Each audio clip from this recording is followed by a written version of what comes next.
காலை வணக்கம் பிள்ளைகளே. இன்று நாம் கணினி பற்றி அறிந்து கொள்ளலாம். கணினியின் பயன்பாடு. கணினிகள் தனித்தனியாக ஒன்றுக்கொன்று எந்த தொடர்பும் இல்லாமல் பயன்படுத்த முடியும். அரச தனியார் நிறுவனங்களில் பல்வேறு கணினிகளிடையே இணைப்பினை ஏற்படுத்தி பயன்படுத்த முடியும். கணினியின் ஊடக பத்திரிகைகள், புத்தகங்கள், கடிதங்கள், சுவரொட்டிகள், விளம்பரங்கள், வாழ்த்து மடல்கள், துண்டு பிரசுரங்கள், படங்கள் போன்றவற்றை வடிவமைக்க முடியும்.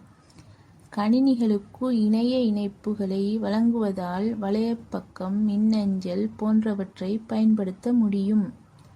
பல்வேறு தொழில் வாய்ப்புகளை வழங்குகின்றது.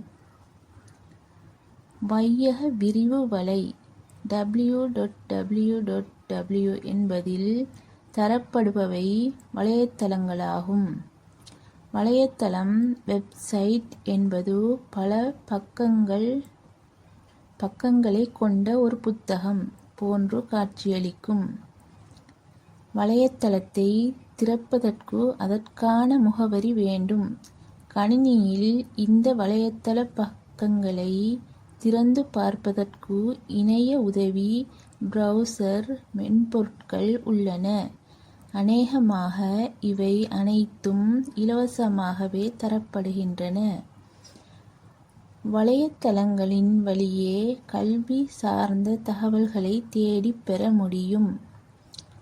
இணையம் வழியே கிடைக்கும் மின்னஞ்சல் வசதி தொலைத்தொடர்பில் பெரிய மாற்றத்தை ஏற்படுத்தியுள்ளது. ஒரு கடிதத்தை பல நாடுகளில் உள்ள பல்வேறு நபர்களுக்கு அனுப்பலாம். பல்வேறு இடங்களில் இருந்து பெறப்பட்ட பல கடிதங்களை ஒரு நபருக்கு அனுப்பவும் மின்னஞ்சலில் வசதி உள்ளது.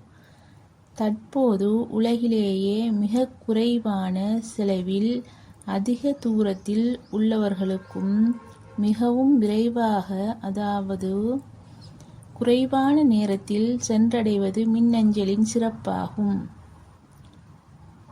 மேலும் பாடங்களை அறிய எனது சேனலை சப்ஸ்கிரைப் பண்ணுங்கள் மாணவர்களே.